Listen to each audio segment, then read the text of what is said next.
Boa noite, bem-vindos. Aqui é Maria Regina Limeira Ortiz, sou psicanalista da Sociedade Psicanalítica de Porto Alegre e coordenadora do Café Literário. A Sociedade Psicanalítica de Porto Alegre, em parceria com a Unicinos, busca, através do Café Literário, compartilhar psicanálise, literatura e cultura com a comunidade. Essa é uma atividade gratuita e ocorre toda segunda terça-feira do mês, às 19h30. Hoje iremos conversar sobre a obra de Nora Krug, Heimat, Ponderações de uma Alemã sobre sua terra e história. Esse livro foi lançado em 2018 e considerado um best-seller na Alemanha e eleito pelo jornal The New York Times como um dos livros do ano. Em 2019, foi vencedor do National Book Critics Circle Award no Reino Unido. E esse ano ele está concorrendo na Alemanha para o prêmio Jugendliteraturpreis 2020. É um livro emocionante, apresentado de uma forma criativa, no qual a autora busca suas origens, mantendo viva a história, para que ela não seja repetida e não aconteça jamais. Para comentá-lo, contaremos com a presença do professor Hilton Gitz, especialista em educação pelo Instituto Melton da Universidade Hebraica de Jerusalém, professor do Colégio Israelita de Porto Alegre, de cultura judaica, e membro da SIC, e da psicanalista Denise Bistronsky, membro associado da Sociedade Psicanalítica de Porto Alegre. Cada um terá 20 minutos para fazer suas explanações e depois abriremos o chat para perguntas, e vocês deverão, quem tiver interesse em fazer perguntas, deverá clicar na mãozinha, que aí então aparecerá aqui junto conosco, fazendo sua pergunta. Iremos começar então com a psicanalista Denise. É um prazer estar aqui, participando do Café Literário. Obrigada, Regina, Sociedade Psicanalítica, pelo convite. É um prazer estar aqui ao lado do professor Hilton. Esse livro é um livro fascinante e a minha ideia é dividir a minha apresentação em duas partes. A primeira, eu gostaria de poder, de alguma forma, dividir com vocês umas imagens, para quem não conhece o livro, poder ter uma ideia visual dessa obra. É uma narrativa gráfica, ela é um HQ, a Regina introduziu um livro premiado, e eu acho interessante que vocês que ainda não leram o livro possam ter uma ideia do visual. Não sei se o Grayson pode compartilhar na tela as imagens. Essa é a capa do livro, Heimat, Ponderações de uma Alemã sobre sua terra e sua história. E ela começa, o livro, pode passar para outra imagem, Grayson, com uma descrição, né, com uma conceituação de Heimat, pode ficar paradinho aí, né, que Heimat é um conceito que nos leva a associar uma paisagem, um lugar, um território real, imaginário, construído, que faça uma conexão imediata com a nossa identidade, que fala de quem nós somos, que nos conecta com a nossa ideia de nós mesmos. Esse é o nosso Heimat. É de onde viemos, é como nós nos constituímos, quem nós somos. E ela traz, no início do livro, essa descrição, e traz essa pergunta, esse mote, que é o mote que conduz toda a narrativa da Nora. Como saber quem você é se você não entende de onde veio? A partir dessa narrativa, a Nora vai buscar reconstituir como alemã, morando no Brooklyn, Nova York, vivendo décadas, tendo nascido décadas depois do nazismo, tenta resgatar nesse livro a identidade alemã, a identidade pessoal, em função de uma história recheada de silêncios, de nevoeiros, de vergonhas, de culpas, mas que ela não consegue nem entender, nem dimensionar claramente aonde isso se engancha, onde isso se conecta com a sua história. Pode passar para outra imagem, Mauricio. Então, eu trouxe algumas imagens do livro. Aqui nessa cena inicial do livro, ela traz as primeiras reflexões dela em Nova York, se confrontando com as pessoas como alemã, vendo a reação das pessoas como alemã, e se vendo muitas vezes cuidando e se envergonhando e controlando o próprio sotaque, como se o seu sotaque fosse denunciá-la e denunciá-la dentro de um horror ou dentro de uma vergonha ou de uma culpa que ela não consegue ter uma narrativa interna para poder expressar, como isso invade, como isso permeia as relações. Então, uma parte desse livro, que na verdade ele é construído através de uma coleção de fragmentos, então ele vai ter uma parte que é, que é constituída, né, pelas vivências dela, pessoais, e busca de uma história pessoal de vida, tanto com relação a um resgate, né, da história familiar, de parentes, de histórias não contadas, como da própria conexão, então, dessa família com a guerra e dos sentimentos que vão sendo suscitados com relação a isso. Mas esses fragmentos, essa trajetória, ela é toda intercalada. Esse livro, ele é todo cheio, são realmente micro capítulos fragmentados ao longo do livro. Pode passar para outra imagem. Dentro desses inúmeros capítulos misturados, tem essa categoria, né, esse setor, que é o caderninho de uma imigrante com saudades de casa.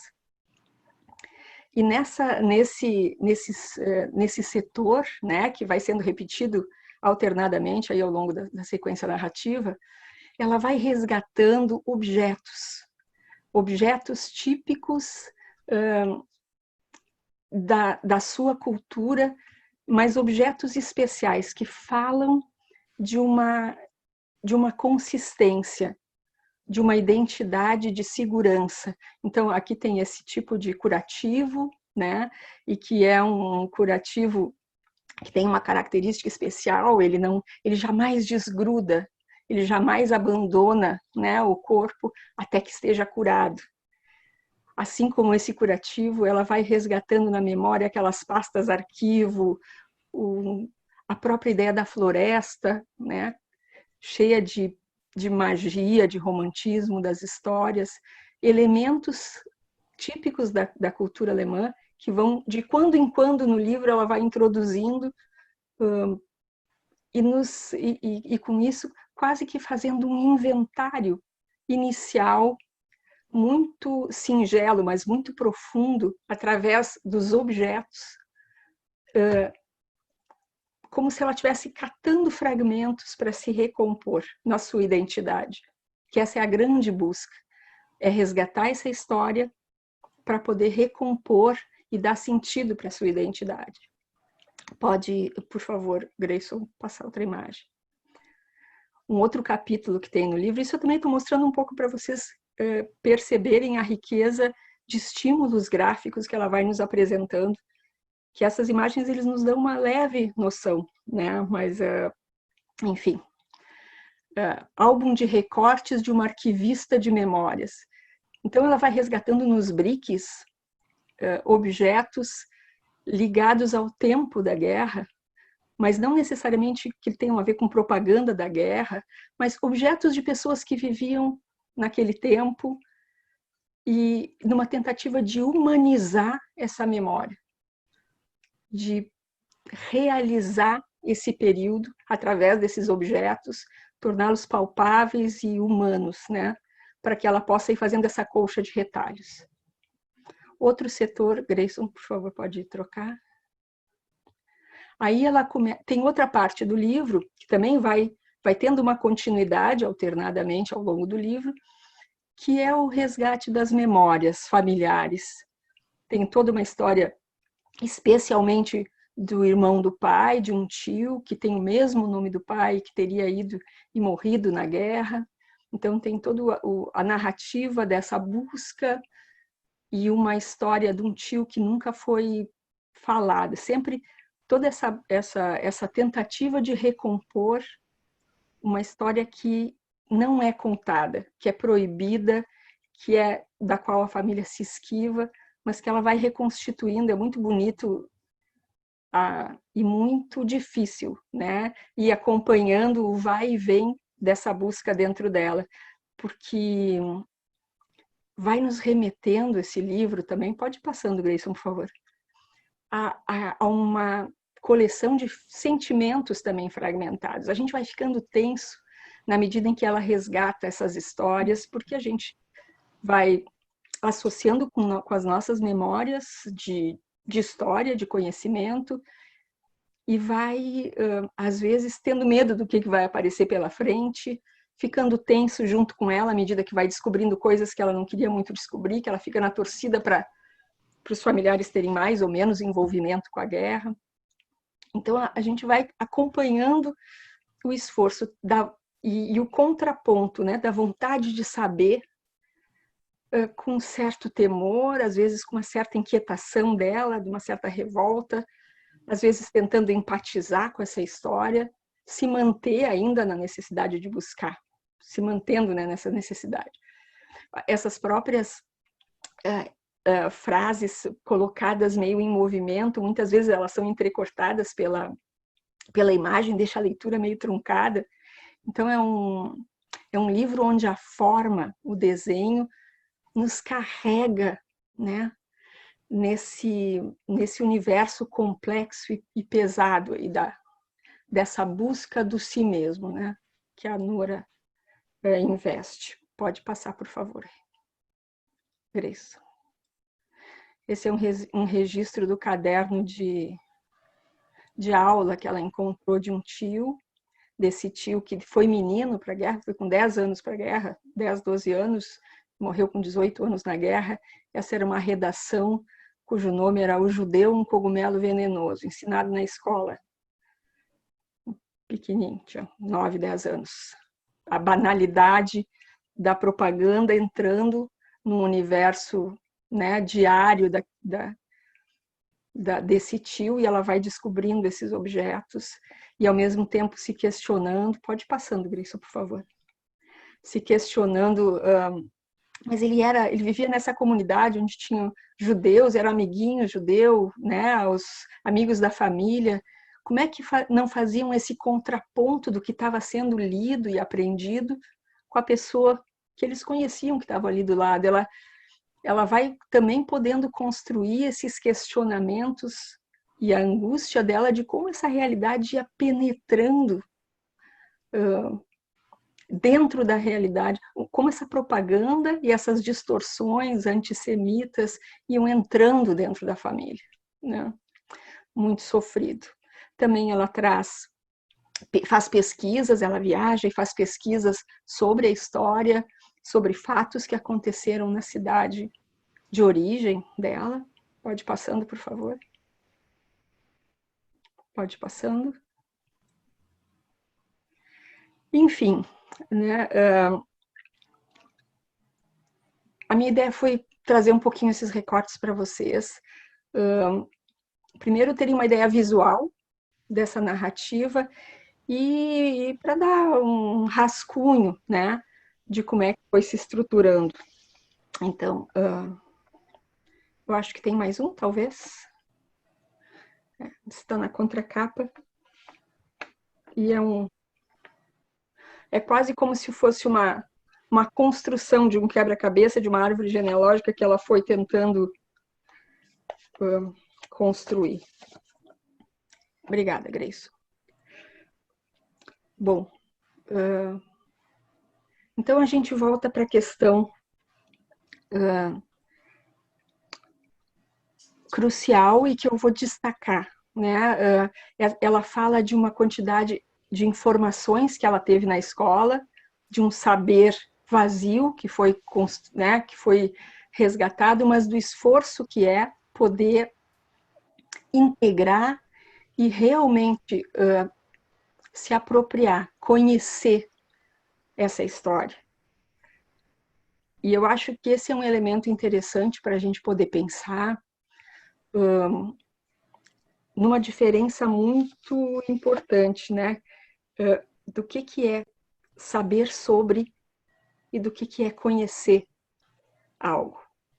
O saber sobre, ele pode ser feito através de acúmulo de informações, acúmulo de conhecimentos estéreis, e o conhecer exige uma experiência emocional de contato com essa realidade, que passa pela dor, que passa por poder localizar dentro de si mesmo essa experiência e tolerar os impactos que essa experiência vai tendo dentro de cada um. E a busca de identidade, ela justamente ela precisa passar por esse movimento, né, de encontro, de contato emocional com a própria história, com a própria origem, que está além das informações sobre essa história, que está além das informações sobre essa origem. Ela traz a imagem, aquela do início do livro, que tem o desenho dela e depois uma imagem reproduzida, que é uma obra do Caspar Friedrich, que é um artista alemão. Se o Grayson conseguir pegar aquela primeira imagem. E o nome daquela obra é O Caminhante sobre o Mar de Névoa. Aquela lá no inicinho, Grayson, se der para pegar. É a segunda, essa aí. Essa. Essa pintura, né, desse artista alemão, que ela faz a referência aqui, é uma pintura romântica, né? E os românticos tinham toda eles são antes da guerra, antes da Primeira Guerra, e eles são todos conectados com idealismo, com uma busca de sentido, e eu acho que é o que ela tenta resgatar, apesar da característica do desenho pode tirar agora, por favor, da característica do desenho da Nora ser uma característica expressionista, e que é o tipo de arte que ela mais gosta, porque sangra, né? Porque permite que a expressão da dor, da angústia, do horror, da paixão, né, possa aparecer de uma forma bruta na cor, na textura, no traço. Me parece que a mistura da imagem com esse resgate desses múltiplos fragmentos de memória e transformando essas memórias em recordações, ou seja, podendo associar essas memórias, como fala um psicanalista chamado Bion, que faz essa diferença, né, do que é memória e do que é recordação. A recordação passa pela alma, passa pela integração desses registros a partir de uma experiência emocional que dá sentido. Então, ela vai buscando na forma também dessa narrativa, essa integração da identidade a partir de todo esse exercício de catar fragmentos, de aguentar os afetos que estavam espalhados, gerando silêncio, gerando a impossibilidade dessa família dessa família como um exemplo, né, como um recorte de toda uma identidade de uma pátria que ficou com essa memória trancada, não elaborada e, consequentemente, não pensada. Porque quando tu consegue recordar, acessar essas memórias e a experiência emocional que elas carregam, tu tem a condição de refletir no sentido mais complexo do termo, ponderar, criar, te responsabilizar, e como disse a Regina no início da apresentação, não repetir. Então, eu acho que para introduzir, eu vou ficar com essas questões. A própria autora, numa entrevista para o Jornal de São Paulo, falou do impacto dela quando ela começou a escrever esse livro. Tinha um sentido todo muito mais intimista, né, dessa busca pessoal das suas origens, da sua identidade. E quando ela terminou e começou a publicar, já estava aparecendo esse movimento mundial de retorno a um pensamento mais totalitarista, de mais preconceito e ataque, né, às minorias e às diferenças, e ela ficou muito apavorada, mas ao mesmo tempo sentindo a responsabilidade e a relevância também desse trabalho, no sentido de realmente a gente poder pensar nessa história de forma a poder se apropriar e não ficar aprisionada, anestesiada com as verdades que são só coladas em cima, né, através de informações ou de discursos prontos, que nos impede, que nos anestesia, nos impede de realmente, enfim, evoluir sem repetir criativamente nessa vida, se achar, né? Mas eu vou ficar por aqui por enquanto, vou deixar a conversa continuar e depois a gente retoma alguma coisa. Com a palavra, então, Wilton. Boa noite a todos. Obrigado, Regina, Denise, Sociedade Psicanalítica, pelo convite para estar aqui comentando a obra Heimat. Desde o convite para estar aqui, fiquei refletindo em o que poderia comentar com vocês sobre o livro. Fiquei pensando muito nisso. O que poderia trazer para vocês hoje? Estranho. A resposta veio em um sonho. Verdade, um sonho. Não é para agradar a plateia de psicanalistas, mas foi realmente assim. Me lembrei de duas coisas nesse sonho. Uma, que quando tinha 11, 12 anos, costumava veranear na casa de um primo em Capão da Canoa. Esse primo tinha uma avó que eu adorava. Me recordei que ficávamos conversando na varanda, ela lendo Der Spiegel, e eu impressionado com aquela mulher de 80 anos com tamanha cultura. Conversávamos muito e eu me interessava muito por suas histórias.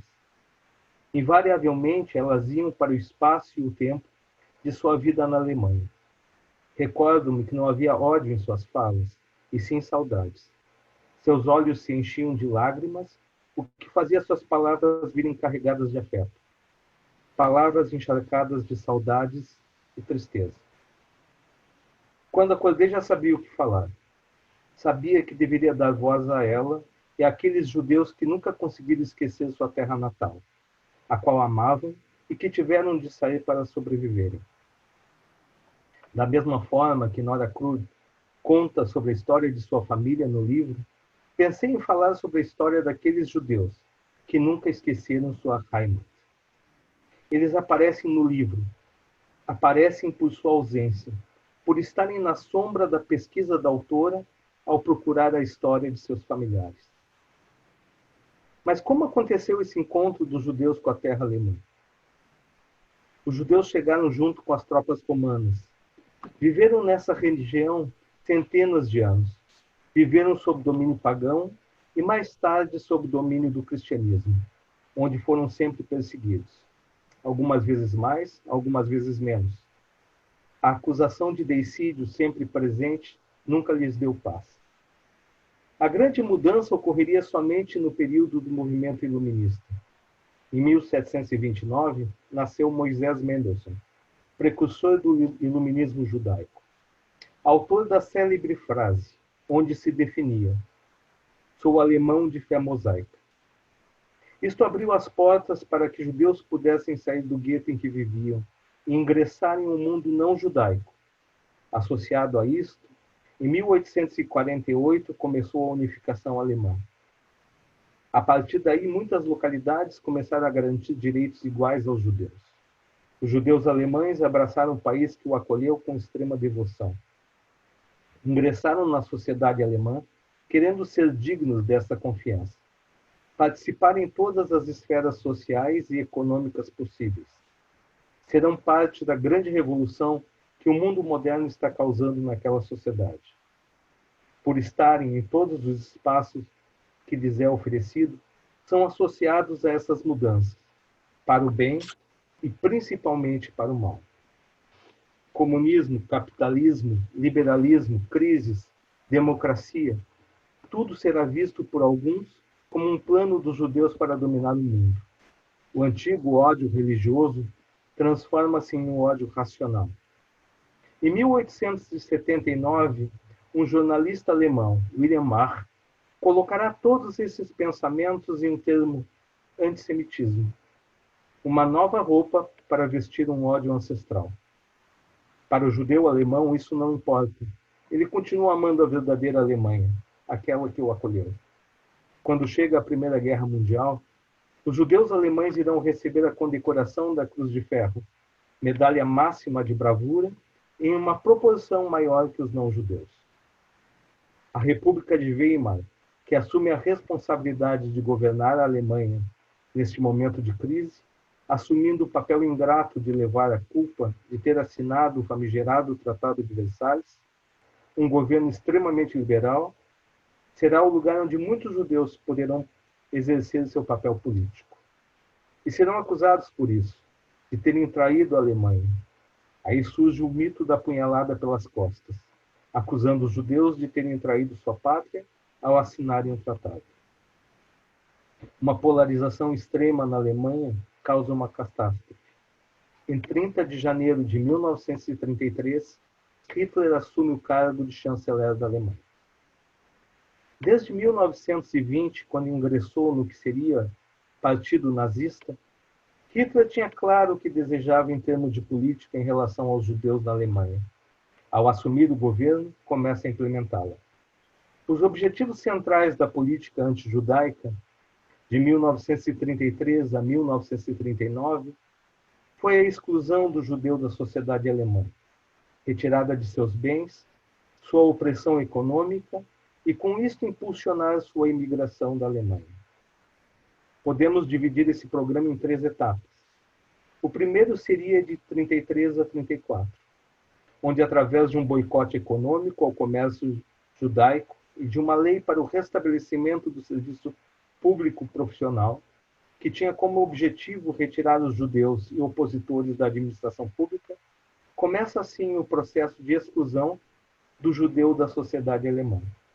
Como disse Goebbels, ministro da propaganda nazista, eu penso que é imperativo eliminar os judeus de toda a vida pública, onde sua presença resulte provocativa. Alguns judeus sentem o impacto dessas medidas. Podemos ouvir suas vozes nos diários de algumas crianças judias daquela época. Agora eu peço desculpa a vocês, mas eu vou várias vezes citar trechos de diários de crianças que viveram na época. Então, por exemplo, Hannah, de 13 anos, expressa seu sentimento dizendo: costumava ver meu pai vindo à casa de seu escritório, mais e mais cedo, com os ombros encurvados, seus olhos tristes e preocupados. Susan, de 12 anos, disse: desde o momento que Hitler assumiu o poder, eu diria que não havia um dia que eu não caminhasse em direção à escola ou voltasse dela sem uma sensação de medo na boca do estômago. Logo que Hitler assumiu o poder, as coisas pioraram. O ritmo mudou de forma imperceptível, a princípio, logo mais e mais rápido. Cada dia parecia trazer novas desgraças. Isso está no diário de Ana, 11 anos.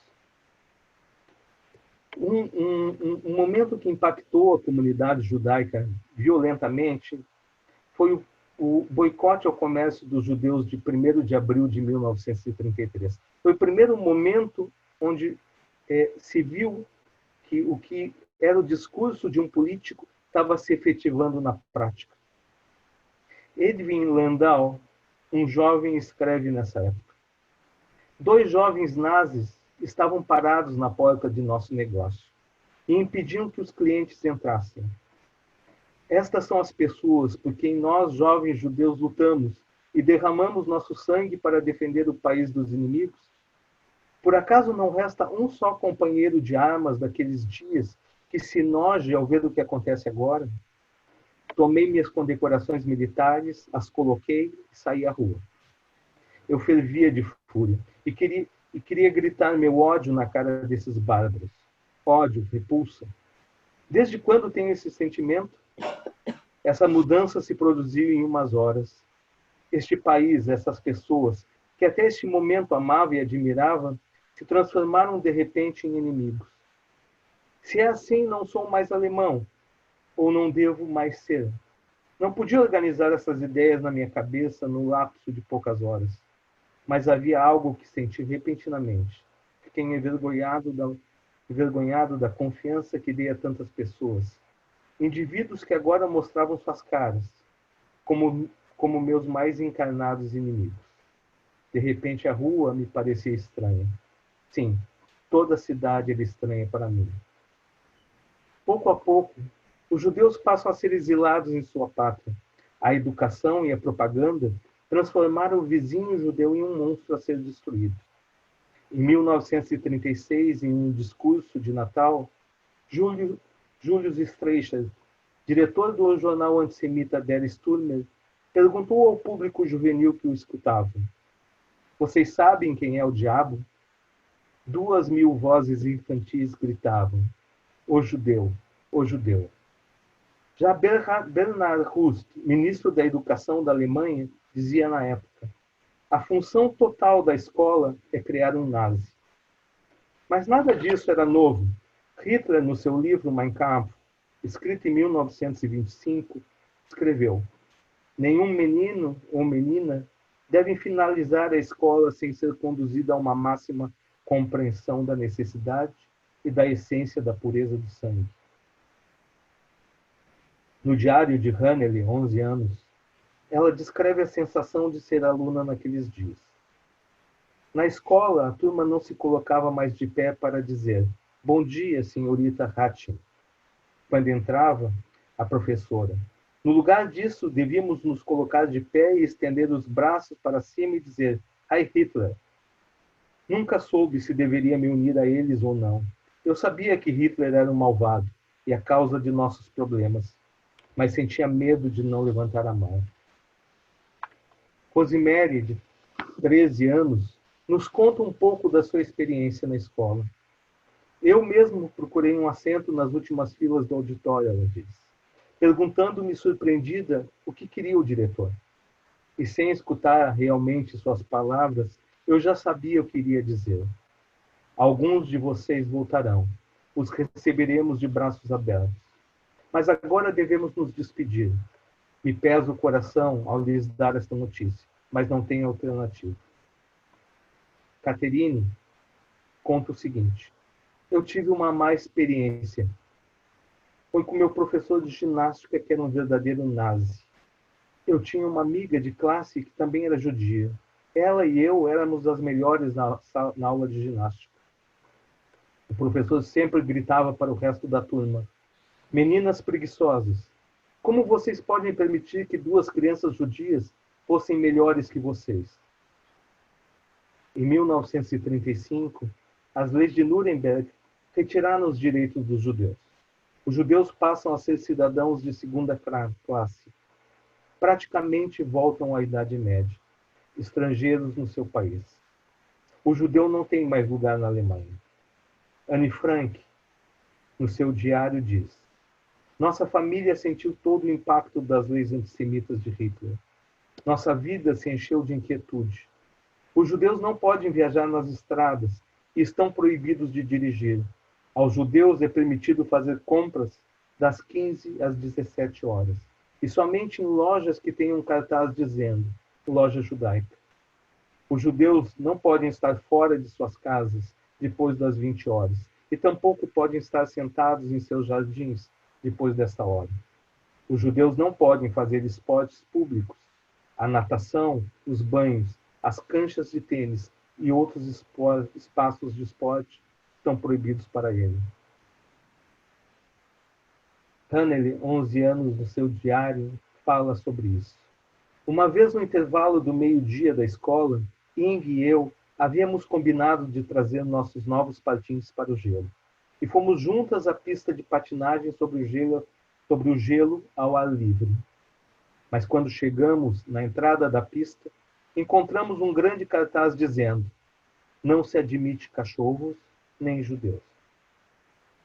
Neste momento é importante frisar que muitos judeus começam a procurar suas raízes. Eles, que se sentiam alemães e não judeus, fizeram um movimento de retorno ao judaísmo. Um movimento muito difícil. Martin Buber vai criar uma escola de judaísmo para adultos com grande sucesso. Todos esses momentos vão causando a imigração dos judeus alemães. Em 1937 e 38, houve uma crescente violência antijudaica unida a uma política de expropriação de bens e empresas judaicas. Se até 37 e 38 não havia se mexido nos grandes capitais judaicos, e sim no profissional liberal na classe média. O ponto máximo dessa perseguição foi o pogrom da Noite dos Cristais. Goebbels ordena, no dia 9 e 10 de novembro de 38, um ataque organizado pela SS e pelos grupos nazistas a estabelecimentos judaicos, sinagogas e a detenção de judeus na Alemanha, Áustria e Tchecoslováquia. Eu fico pensando nessa noite, no som dessa noite, porque o resultado dela é mais ou menos o seguinte: 1.000 sinagogas queimadas, mais de 7.000 lojas destruídas, 92 judeus mortos e 30.000 judeus presos, que são levados a campos de concentração. Tudo isso na noite do dia 9 para o dia 10. A comunidade judaica apavorada percebe que o judaísmo na Alemanha não tem futuro. Susan, de 17 anos, escreve em seu diário: eu caminhava pelas ruas, os vidros quebrando sob meus pés. Próximo à rua Passenatras, a sinagoga mais antiga de Berlim ardia em chamas. Toda a rua, em frente à sinagoga, era um carnaval para a população que estava aplaudindo e rindo, chamas iluminando o céu. Tudo o que eu queria era sair dali, sair dali. De 1933 a 39, saíram da Alemanha 235.000 judeus. Praticamente a metade dos judeus que viviam na Alemanha em 1933. A outra metade não conseguiu sair, ou ficou, pois na cabeça deles, o verdadeiro alemão não abandona sua pátria. Mas não lhes contei a outra metade do sonho que tive. No sonho, me recordei da avó do meu primo, é verdade. Mas recordei-me também que em 1989 fiz um curso no Museu do Holocausto de Jerusalém. E quando retornei, fui convidado a trabalhar como pesquisador no Instituto Marc Chagall. Meu trabalho era ler as entrevistas dos imigrantes judeus alemães que vieram para o Brasil, fugindo do nazismo. O problema é que quando a gente vive muito, tem muita memória, e às vezes vai esquecendo de algumas. Primo Levi, no final do seu livro É Isto um Homem?, descreve o enforcamento de um judeu, que foi um dos responsáveis pela explosão dos crematórios em Auschwitz. Nos conta que, ao ver este homem ser enforcado e não fazer nada, percebe que os nazistas haviam conseguido destruir o homem que havia dentro dele. E diz: o quanto é difícil destruir o homem que está dentro de nós. Nas entrevistas, e eu tive o prazer de ler todas as entrevistas desses sobreviventes, era possível ler como o ódio atingiu a esses judeus alemães, como foram poucos os que os auxiliaram, como o mundo em que viviam desabou e tiveram que buscar em terras estranhas, em uma língua e uma cultura totalmente diferente, construir um novo mundo. O livro de Nora Krug me transportou ao mundo desses judeus alemães, as recordações de um período onde a cultura que criou Kant, Goethe e outros se uniu à Torá, a Maimônides, a Spinoza, produzindo uma beleza que nunca pôde ser esquecida no coração destes sobreviventes. A busca da autora por sua história me transportou diretamente aos relatos que ouvi, ecos de um mundo onde o judaísmo floresceu maravilhosamente. A obra fala também de um silêncio que encobre a fala. Um silêncio que permite um discurso que exclui o passado. um pacto de não falar, de esconder sob o tapete este passado, como se a memória coletiva fizesse um pacto de não dizer. Heimat, de Nora Krug, rompe as fronteiras desse silêncio, vai de encontro ao silêncio coletivo, dando voz ao que passou. Por fim, não me sai da cabeça a frase de um entrevistado, que para mim resume o pensamento de muitos desses judeus. Ele dizia: meu corpo está na Cruzeiro do Sul, mas minha alma estará sempre com a estrela polar. Obrigado. Sim. Muito obrigada, colegas, por essas palavras. Realmente é um livro muito intenso, escrito de uma forma muito criativa. Talvez até quando eu li o livro, eu fiquei pensando que talvez uma forma criativa de lidar com tanta dor, né? E tanto sofrimento. E acho que isso que a Denise abordou, a questão de nós termos um lugar, né? A busca de um lugar, a busca de tentar compreender realmente a nossa história, de onde viemos, para onde vamos, e o silêncio, né, Hilton? A força do silêncio, isso nós chegamos a comentar a questão do trauma, né, que vocês acho que falaram muito por cima, mas a questão de que houve uma geração anestesiada, né, Denise, como tu falastes, aonde se manteve o silêncio, e a gente vê a questão da transgeracionalidade, e muitas vezes só a terceira geração é que começa a tentar buscar, que é o caso da Nora, né? Que ninguém falava, o pai não falava, e ela, por um movimento, quando saiu da Alemanha, é que começou então a sentir a necessidade de ir em busca do Heimat, né? De ir em busca da história, a história da família dela, uma preocupação em entender qual a participação da família dela nessa história tão terrível. Bem, então, acho que vamos abrir para o chat. Estou procurando aí ver, antes nós tínhamos um inscrito, mas... Quando tu procura, sabe, me ocorreu uma frase não, mas uma ideia, ter que esquecer para depois poder lembrar, e ter que se afastar para poder se aproximar. Eu acho que esses movimentos, esse contraponto de movimentos também está presente no tempo e no processo de lidar com trauma e com essas memórias tão sofridas que o Hilton, de um jeito tão emocionante, aí nos trouxe. Temos uma pergunta, então. Emílio Sali.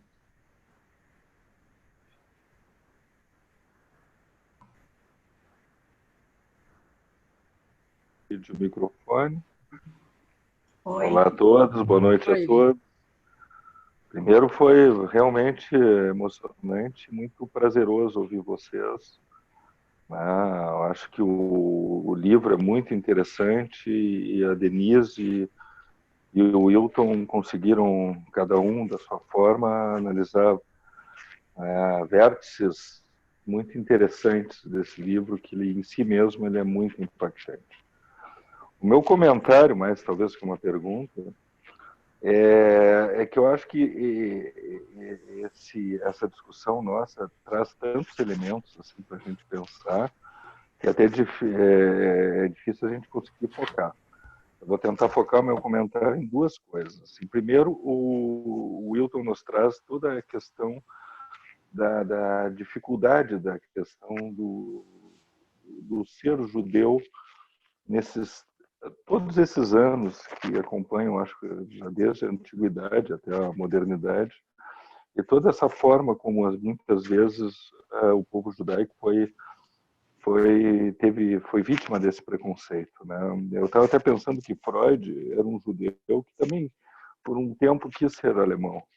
Ele tentou ser alemão, eu acho que um pouco da obra do Freud é um pouco a vontade de ele ser um alemão com orgulho.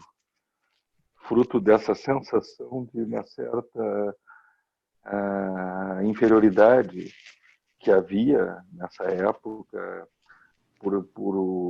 em relação ao povo judaico, que é uma grande injustiça, mas que ao mesmo tempo, quem sabe, tenha criado esses grandes gênios judeus que a gente já vê, que acompanha e que, quem sabe, foram criados e a partir foram forjados, eu estava pensando a palavra, foram forjados nessa situação de um pouco de dificuldade. Eu acho que não foi só Freud, a gente pode enumerar vários judeus que mudaram a nossa história e estão no pensamento de todos nós.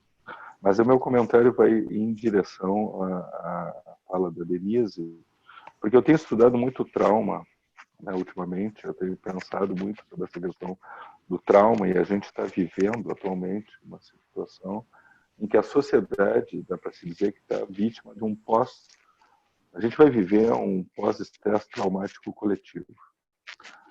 Toda essa situação nova que a gente está vendo vai criar um trauma coletivo.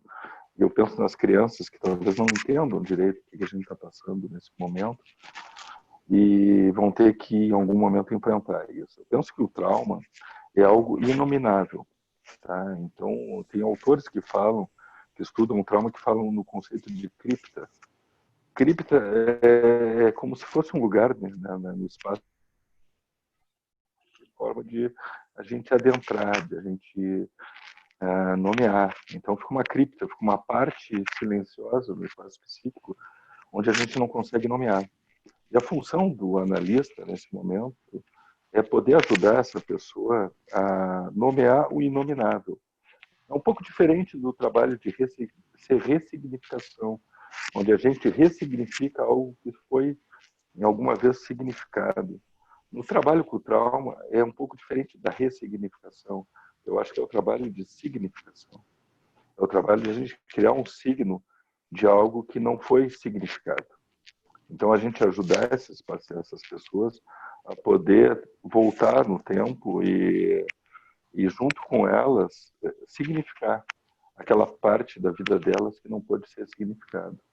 Eu acho que a Nora Kruger, através desse livro, ela, de alguma forma, ela tenta elaborar uma sensação traumática dela, na vida dela, e voltando às origens, né? E ela faz isso de forma brilhante, com esse formato HQ, que é muito assim, interessante no livro, acho que a Denise e o Wilton falaram. E o meu comentário, na verdade, é um elogio aos dois comentaristas e tentar trazer à tona assim, essa discussão de qual é bem a função do analista diante de uma pessoa com trauma. A função do analista é tão interpretativa ou a função do analista é poder simplesmente acompanhar essa pessoa e sobreviver com o trauma? Essa é a minha pergunta.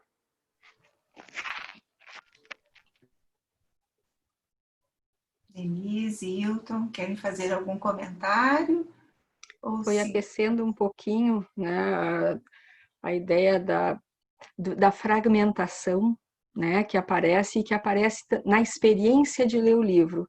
Emílio falou do trabalho analítico, e o trabalho analítico é entrar em contato com a dor como ela se apresenta, às vezes podendo ser narrada, às vezes ela vem aos pedaços, em fragmentos cindidos, que a gente fala, né, tecnicamente estilhaçados, e que é um jeito que o eu tem, às vezes, de dar conta de uma intensidade de emoções tão conflitantes e tão terríveis, que não tem como caber dentro do corpo. Então, isso se estilhaça, se pulveriza, e às vezes o nosso trabalho é ir buscando, um pouco como a Nora fez, juntando os pedacinhos, dando nome aos desenhos, né, aos desenhos da alma, que é a forma como as emoções conseguem aparecer antes de aparecer em palavras, resgatando esses fragmentos de imagem no sonho, né? Eu acho que o Wilton introduziu e concluiu o pensamento dele dentro do espaço do sonho, que é onde às vezes a gente vai buscar tanto os fragmentos de memória e de sentido,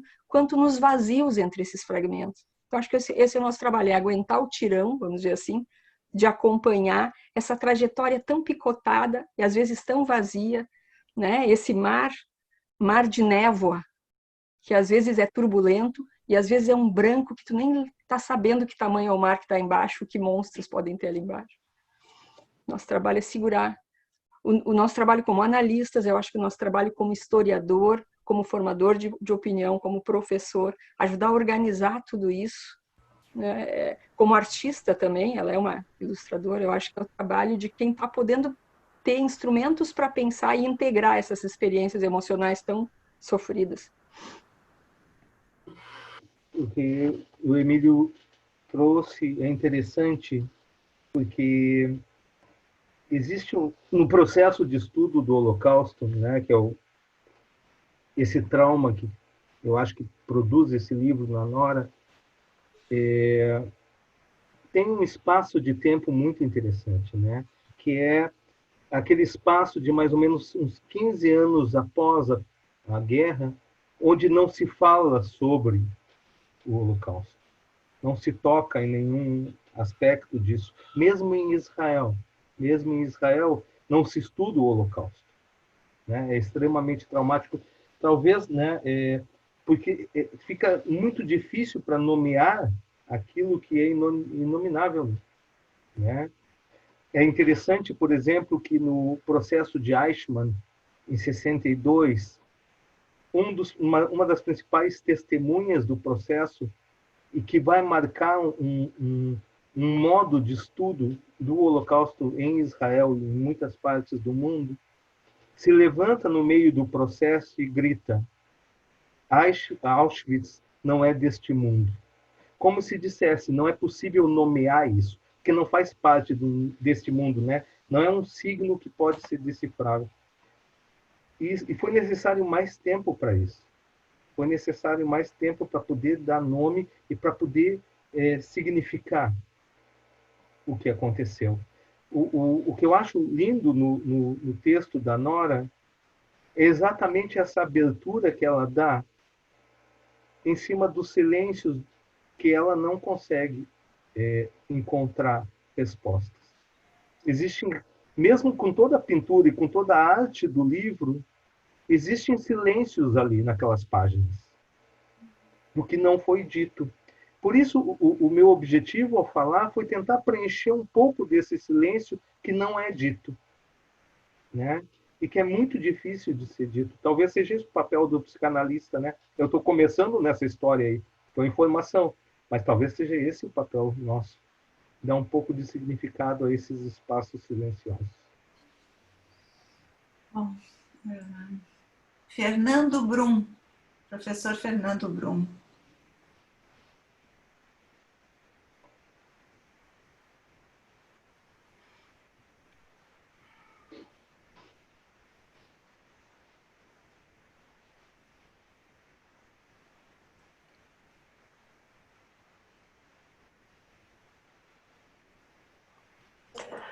Muito boa noite, né? Boa noite, Regina. Alegria te ver bem, né? Denise, Hilton.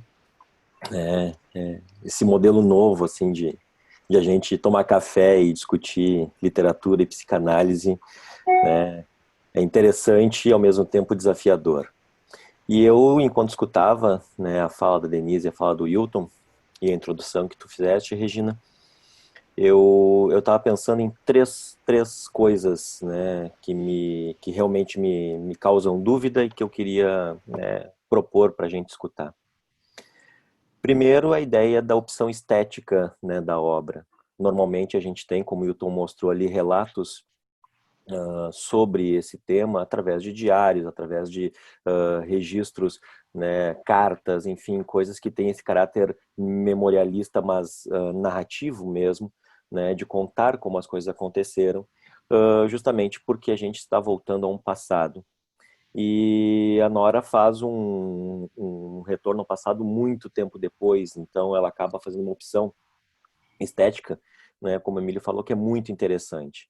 A minha pergunta, né, tem a ver com isso, tem a ver com a ideia de se vocês acham que essa opção estética, né, de uma obra que a gente pode chamar de pós-moderna, uma obra híbrida, uma obra, né, que coloca o relato, né, aquilo que o Benjamin discutiu muito na questão da memória, né, trabalha com a questão do quadrinho, trabalha com a questão, né, da imagem gráfica, enfim, sem ser nada disso, na verdade, sem ser um diário, sem ser um registro, sem ser uma HQ efetivamente, né?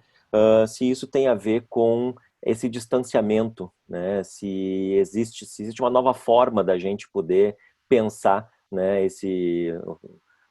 Eu digo assim, existe uma nova maneira de contar esse passado e talvez o quadrinho que é tão judaico, né? Que é tão judaico porque foi inventado dentro desse contexto, né? Por judeus, por Eisner, por, enfim, tantos outros. Segunda coisa, né? Toda a tentativa da Nora é de tentar justificar ou tentar aliviar, vamos chamar assim a expressão, né, para o lado do avô, ele era nazista ou não era nazista, e tem essa questão assim, é uma vergonha ser nazista, de que maneira isso pode ser. E aí eu me pergunto se é possível comparar lados, né? Se é possível comparar lados no sofrimento, né? Se o sofrimento de um alemão nazista pode ser comparado a um alemão judeu, né? Enfim, esse sofrimento que é intrínseco, que não é o sofrimento social. E o que me leva para a terceira questão, né? Qual é o papel da arte para vocês? Qual é o papel da arte para realizar essa consciência social e essa consciência ideológica? De que maneira? Porque a gente vê muito a psicanálise vinculada, né, com Freud, com Adler, com Frankl, com, enfim, tantos outros psicanalistas. Eu gosto muito do Bruno Bettelheim, né, que trabalha muito com a questão da arte. Então, de que maneira a arte pode ser esse catalisador, né, das memórias, dos sofrimentos, mas também da conscientização do outro que se identifica, né, através da dimensão artística. Se talvez não fosse pela arte, eu não teria contato, né, com essa experiência que é tão enriquecedora. Então, ficam as meus três questionamentos, assim, para vocês poderem, né, falar alguma coisinha e nos iluminar um pouco mais. Obrigado.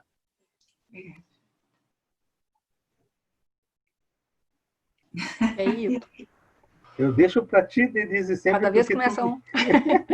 Então, tá. Bom, vou começar de trás para diante para ajudar a minha memória. A questão da arte, né? A minha ideia, a Regina me convidou para fazer esse comentário desse livro, por saber da minha fascinação, da minha ligação com a arte, especialmente com o desenho. E o desenho, e a Nora é a ilustradora do livro, né? Ela é essencialmente, ela é uma professora de design gráfico, o fundamento original dela é uma narradora gráfica. E o desenho me parece que é uma força, a arte tem um compromisso, me parece, sempre, a arte é sempre política, mas é no sentido de um compromisso com as expressões das vivências de um tempo. Então, nesse sentido, ela sempre vai ser vai dar esse testemunho e vai ser um reflexo, mais do que uma bandeira, vai ser um reflexo do tempo. O artista, como um ser sensível, capta, né, as emoções desse tempo e, de alguma forma, isso vai aparecer na sua arte. Dos ataques, né, no início do nazismo, esses dias eu estava em família vendo um filme, Não Esqueça, Lembre de Nunca Esquecer, o título em português, e traz uma moça que carregava o sobrinho, que depois vira um artista plástico, né, a exposições expressionistas que estavam sendo achincalhadas, né, por um condutor ali, orientador com uma ligação, né, já com o regime nazista que se instalava, falando mal, né, das distorções. Como é que fica, que coisa mais pornográfica expor o sentimento assim? Era eles enxotando, né, o expressionismo que não pôde mais ter lugar em nome na verdade, tem muito mais um impacto ativo dos regimes sobre a arte, não permitindo, né, que essas expressões apareçam, do que a arte conduzindo ou tendo uma ação projetiva. Eu acho que a arte é mais um reflexo do que uma função ativa. Mas isso é uma discussão aberta, né? Mas me parece que o desenho em si, que é a minha paixão, ele carrega o Wilton disse, o analista deve dar esse espaço de silêncio. E eu acho que o analista, às vezes, deveria permitir que se estabelecesse uma folha em branco, né? Um espaço para que se imprimisse nesse espaço branco o traço, né, da dor, o traço da expressão, seja do que for que o paciente tem que trazer. E a linha é uma construção de um território. A linha define um discurso e o desenho define um território, um lugar. E um lugar, em geral, de verdade, né? É a expressão mais primitiva, é a expressão que está ali imprimindo, né? Cor na pressão, na intensidade, a emoção que fica, então, denunciada. Sei lá, me ocorreu começar por aí. É interessante, Fernando, que eu trouxe realmente diários, porque não tem muitas obras desse período. Apesar que em Teresim existia uma história peculiar. Campo de Teresim é um campo especial em matéria de produção artística. Lá foram levados para lá muitas pessoas muito importantes em matéria da arte, do cinema. Foi um campo modelo usado pelos nazistas. E crianças conseguiram, com os pais, lápis, caneta não, tinta, e fizeram várias obras neste período.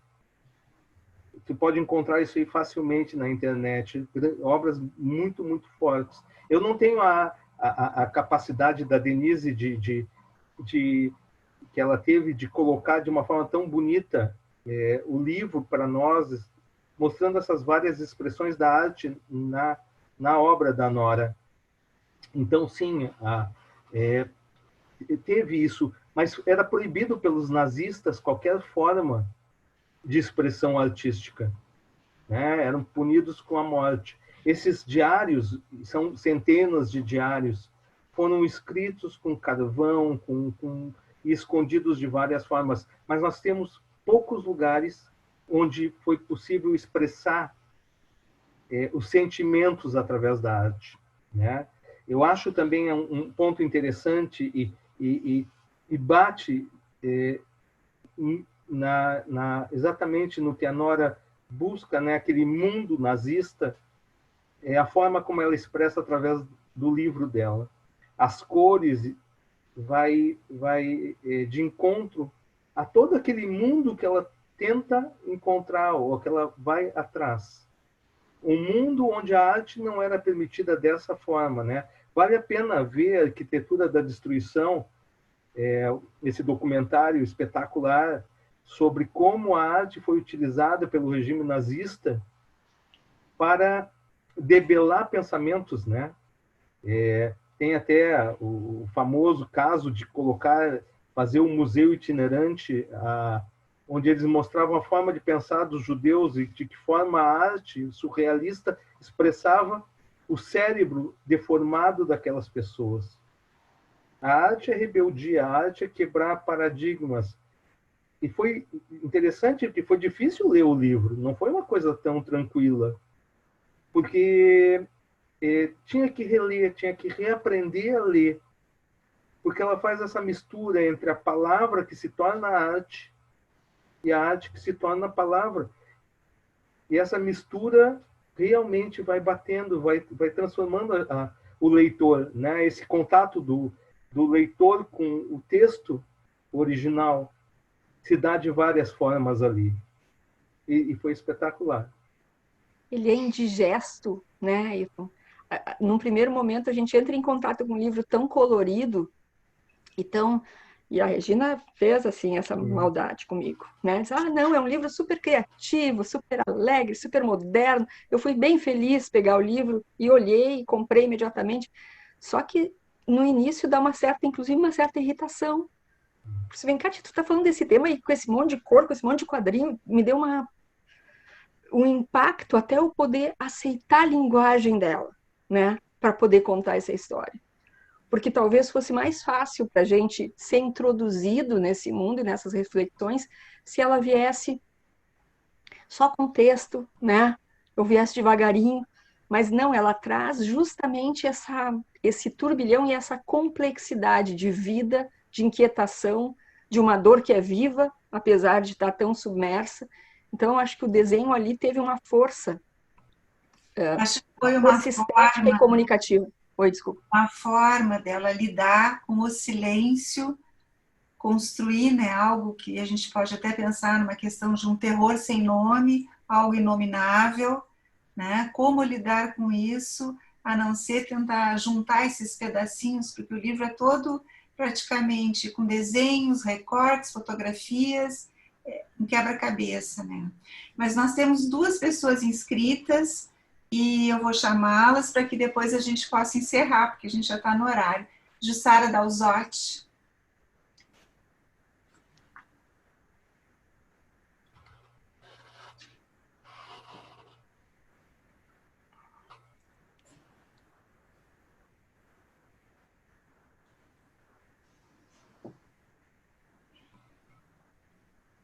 Oi. Oi, Jussara. Oi, tudo bom? Eu não estou conseguindo enxergar os outros, mas eles devem estar aí. Estão aí. Só queria fazer... O meu marido tem uma... Eu sou psicanalista, né? Sou casada com um economista, e o economista diz que sempre que a gente vai ver alguma coisa de psicanálise, os psicanalistas não sabem fazer perguntas, eles fazem discurso. Então, eu quero só fazer uma pergunta. Eu adorei a Denise, eu adorei o Wilton, foi professor dos meus filhos, do Colégio Israelita, foi ótimo conhecer o Wilton, adorei as apresentações de vocês. Mas, assim, eu não sabia nada sobre a Nora Krug, nada. Eu estava só curiosa para saber quem era essa pessoa. Então, quando eu entrei, a Maria Regina já tinha apresentado, não sei se ela falou, eu queria saber quem é Nora Krug, porque eu não tenho ideia dessa pessoa. E o que ela faz? Por que ela está em Nova York? Por que ela foi escrever esse livro em Nova York? Ela é muito jovem, né? Ela nasceu muito depois do Holocausto, depois da Segunda Guerra.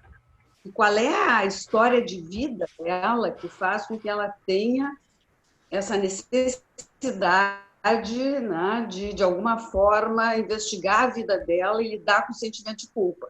Então, eu só queria saber um pouquinho mais da Nora Krug. Estou louca para ler o livro, vou comprar o livro, graças à apresentação que a Denise fez, que eu adorei, e do Wilton também. Mas eu queria que vocês me falassem quem é essa pessoa. Obrigada. Ela é professora de design, ela nasceu em 77. Mora em Nova York, é casada com um judeu.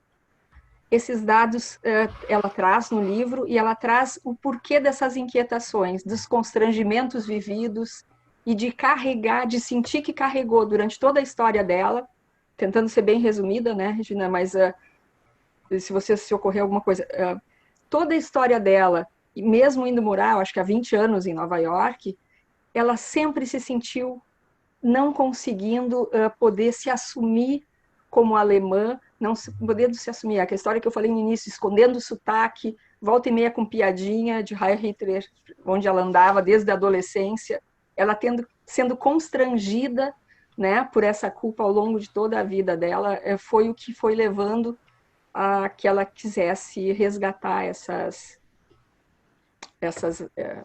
história e essa identidade. E uma questão, acho que, de um processo de maturação dela aí, né? Mas o livro descreve muito bem é o processo interno de busca dela. Então, acho que... Não sei se alguém lembra mais alguma coisa. Eu não sei em relação, Denise, a ela, eu acho que está legal, mas eu acho que tem um outro ponto interessante, né?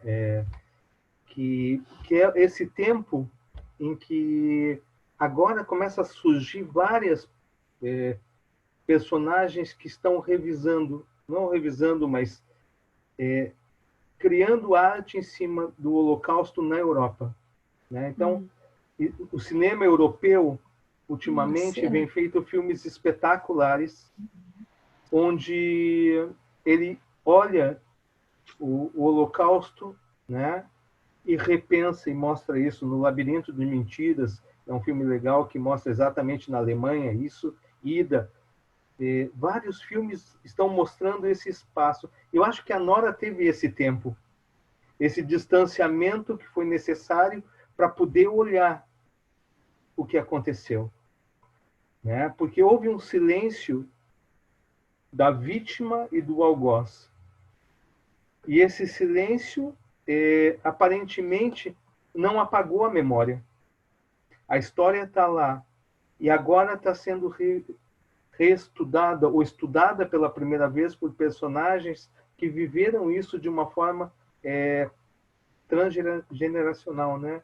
Já é uma história que passou dos pais para os filhos e agora, de repente, os netos estão olhando isso com um outro olhar. Eu acho que ela é uma expressão muito legal desse estudo novo que está surgindo na Europa. Eu acho que muito dessa preocupação aí com o totalitarismo, né? Com o retorno desse pensamento e desse regime. A memória pensada é uma arma potente e imprescindível nesse momento.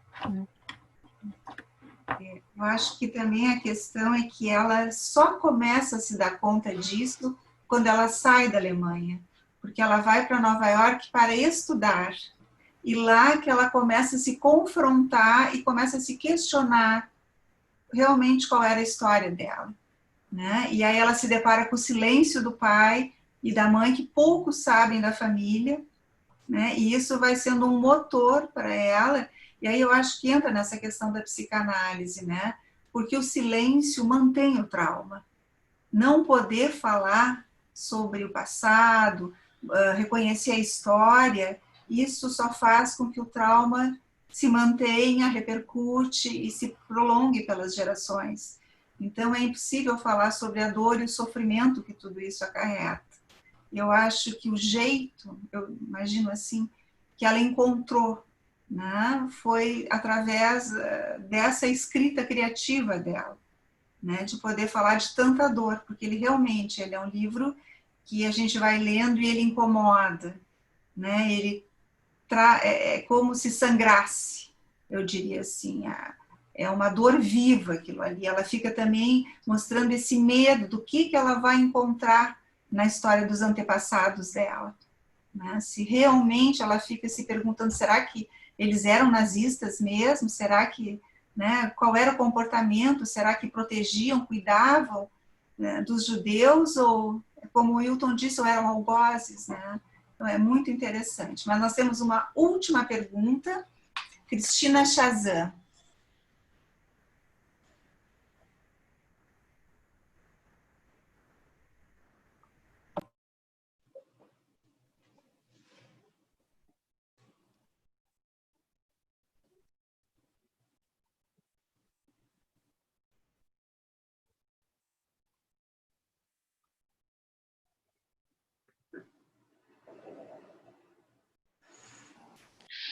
Oi, caiu aqui, agora acho que retomou, assim. Bom, uma questão que tem me passado enquanto eu escuto, assim, né, e difícil não pensar no momento que a gente vive, né, e com todas essas ressignificações, né, de uma época bem anterior, lá do nazismo, enfim. Se vocês, né, o Wilton, a Denise, aliás, quero mandar um abraço carinhoso para o Wilton, uma pessoa muito querida, e escutar um pouquinho se vocês pensam em alguma aproximação desses momentos traumáticos anteriores da história, como o nazismo, momento atual que se vive, né? Para além de posições político-partidárias, que esse não é o foco, mas o que se pensa, e as federações psicanalíticas têm, de alguma forma, se posicionado, fazendo alguma reflexão sobre algo de um fascismo, tem se falado nesse termo, né, do fascismo, de uma retomada de fascismo, e qual é o nosso olhar, se vocês pensam em alguma aproximação possível, né, para esse momento que se vive. Enfim, tem várias manifestações artísticas também, se a gente for pensar, das crianças em casa, de sátiras, de ironias, né, tanto de um lado da política, de outro, enfim, e são manifestações, me parece, que levam a algo também muito da crueza do psiquismo, assim, né? E das coisas sangrentas e nefastas, e, né? Então, como é que pensam essas manifestações também da arte nesse momento, ainda que talvez seja algo da ordem do impossível se falar de algo que esteja acontecendo, né? Talvez a gente vai poder realmente analisar num tempo futuro, mas como é que se pode ir pensando nas coisas enquanto elas acontecem? Me parece que um pouco é essa proposta justamente que a gente que a Nora nos traz, né? Esse convite para penetrar nesse mar tão assustador e poder se pensar e resgatar nossas memórias de uma forma viva, reflexiva. Eu acho que esse é o caminho que quem pensa e quem, né, e quem consegue dividir opinião e dividir reflexão pode trazer de mais fértil. É que nós possamos aproveitar esse recolhimento, não para fazer um recolhimento anestesiado, mas um recolhimento reflexivo, de contato conosco mesmos, com as nossas realidades, com a nossa história. E a partir disso, cada um vai poder fazer sua elaboração e sua reflexão através de uma síntese própria, né? De uma síntese autoral, singular, e não permitir que se colhe sobre a gente, sobre a população, realidades ou verdades já pré-concebidas, que nem não é Band-Aid o nome, né? O curativo lá dela é um nome alemão que eu não consegui guardar, mas que as verdades, né, e as construções não sejam remendos colocados que impedem uma reflexão. Então, resgatar a memória, pensar, discutir, mas em contato, né, emocional com essas memórias, e não só reprodução de dados e fatos, eu acho que isso é um canal para o pensamento vivo, criativo e transformador, e não repetitivo, né? Eu acho que isso a gente pode associar, né, com essa necessidade agora. Cristina, tem uma ideia que eu tenho mais ou menos assim. Estudar o Holocausto, e essa é uma área de estudo que eu tenho, como um fato do passado, não é algo importante, se a gente for pensar dessa forma, né? Como um fato histórico. Eu acho que estudar o Holocausto tem um significado, que seria o grande significado dele, é de entender como aquilo foi possível. Que tipo de sociedade produziu Auschwitz? E nós estamos falando de uma sociedade extremamente culta que produziu a mais terrível máquina de matar, que é o campo de extermínio, que é a fábrica inversa. Que as fábricas tu coloca produtos brutos e saem manufaturados. Ali tu colocava gente e saía carbono. Mas isso, se nós formos estudar como história somente, não tem valor, eu vejo. Passou. E o grande ponto ali é qual o conhecimento que podemos tirar disso, né? Qual o aprendizado que a gente pode tirar desse fato histórico. E talvez o grande ponto ali é o que a Hannah Arendt traz na sua obra, Banalidade do Mal, é que o homem tem potencial de fazer isso e que a única forma de combater isso é formar o homem crítico, o homem que pensa, reflete, que age, né, que atua sobre o que está acontecendo. Talvez seja esse o ponto, né, Denise, de a gente ficar agora preso, né, nessa quarentena, talvez e produzir um pouco disso em nós. De sermos críticos, de saber discernir entre um ponto e outro, de buscar a verdade e de agir, porque o grande ponto no estudo do Holocausto é que não foi a grande maioria que produziu na Alemanha o Holocausto. A grande maioria não produziu, mas a grande maioria deixou acontecer. E é isso que nós podemos aprender dessa história toda aí. A anestesia, a paralisia é o maior inimigo, né? Frente às questões que aparecem.